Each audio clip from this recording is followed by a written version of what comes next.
Hey, how you doing? This is RJ. Today I'm going to do a review of Miss Marvel number 3 from 1977. Now, with most of these reviews, what I'm hoping to do is to pull out the good parts of the story and the art and look at them and make sure that we not only appreciate them, but hopefully so that we can see these good parts of comics again in the future. But that's not what I'm going to do with this book. This book is a textbook example of what to do wrong with a comic book.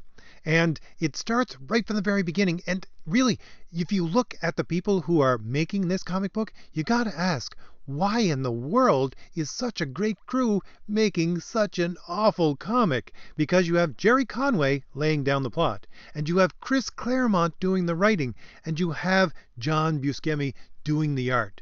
Now that is a beautiful team of artists from top to bottom, and yet this is one awful book. And I'm going to give you my little story recap of this book right at the first, just so you can see exactly where this thing is going. So here we go. Still struggling to remember who she is, and weakened by her encounter with Professor Destructor, Miss Marvel's seventh sense warns her of the danger posed by an orbiting rocket. Within, she finds the Destructor's ultimate weapon, the Doomsday Man, and his objective is her death. Now I'm sorry, but this sounds like the plot for a B movie at best, and things only go downhill from here. Now, first of all, you're probably asking yourself, why am I doing number 3 instead of number 1? Well, I am only doing books that I actually own. And I do own number 2, number 3, number 4, 5, and 6, and so on, but I don't own number 1, and I'm quite okay with that. But the funny thing is that actually I was going to do number 2 because number 2 has the origin story for Miss Marvel. But then I ran across something in issue 3 that I'm going to get to. But if you're asking yourself, why do I have these comics to begin with? It's because back in 1989, I think it was, I used to go to this comic shop out in Nashua when I had the chance, and that's where I got some beautiful posters of Scarlet Witch and Magique, which I had on my wall for so long. But I also went through their 50-cent boxes, and I got a lot of comics there. And guess where I got all of these Miss Marvel comics? In the 50-cent box. And really, that's where they belong. I was shocked when I came across one at a comic store last year for number 2, which I owned, and they had it on for $45 because it's the origin of Miss Marvel. I'm thinking to myself, this book is awful. It was always awful. It deserves to be in a 50-cent bin.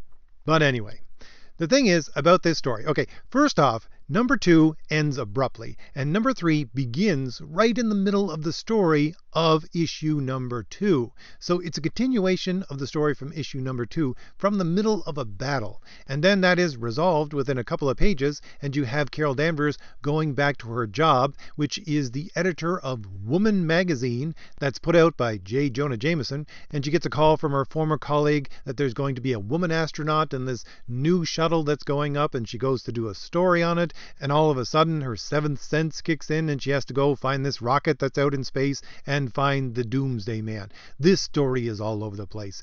There is 3 separate plots included in this book. One ends, and then there's another, and then that's abruptly cut off, and you have a third, and that's not even finished in this book. You also have a whole lot of characters which get no introduction, by the way, whatsoever, besides the fact that they're old friends of Carol Danvers. That plus the fact that you have Mary Jane just popping into the book just at random points. Anyways, like I said, this thing is a mess. But the reason that I really wanted to go over this book was because why it was created to begin with and some of the stuff that you find at the back of this book. Because this book shows you exactly where they're coming from with today's Carol Danvers Captain Marvel. Now, I loved Carol Danvers in the old X-Men books when she was binary, and she was great within the Avengers run as Warbird. I haven't yet got to read the House of M stuff, which a lot of people tell me is pretty good. But when you get to the modern stuff with Captain Marvel, and I've done entire videos on this, they reconstructed this character in, I think it was 2012, and made her Carl Yeager in a woman's skin. Literally. This is what the writer, Kelly Sue DeConnick, says she was going for. But if you look at all those other stories that I thought were great about Carol Danvers from the X-Men and then from the Avengers, they were pretty simple superhero stories. And I often wondered, where did they get this feminist kick about Captain Marvel, Miss Marvel, Carol Danvers? And going back and reading this stuff, oh, I can see where it comes from. Trust me, I can see where it comes from. This is what the entire book is centered around. She's supposed to be a liberated woman. That's the whole push of the entire book. And so they decided to abandon and jettison all of those good stories and all of those well-selling stories and go back to this thing. And part of the reason why this series originally came out in 1977 was because, as they say in the back of this book, they wanted to prove wrong the statement that female-led books don't sell. And what happened to this female-led book? Well, it was canceled within 2 years. And that's still better than the Miss Marvel books that come out today. So they created this book in order to prove something wrong, and they actually ended up proving it right. But what I really want to focus on is a letter on the letter page from issue number 1. They print it in issue number 3. It's about issue number 1. But before I even get there, there's a letter in issue number 4. And I don't want to have to read both of those letters, but the letter from issue number 4, when you look at it, I'm sure anybody from 1977, from when this thing was printed up until about, 2010, would have looked at it and said, yeah, this woman who is putting this letter in as a feminist, she has reasonable concerns about this. But if you're reading it today, you're looking at it and going, wow, these intersectional feminists, these progressive people have been around since 1977. They've been screeching about this stuff since 1977, about identity and how no matter what you do to try to please them, they're never going to be pleased. The thing is that everyone always gave them the benefit of the doubt before, whereas today, when they have so much control over everything, we can see that, yeah, I'm sorry, none of this leads to any place good.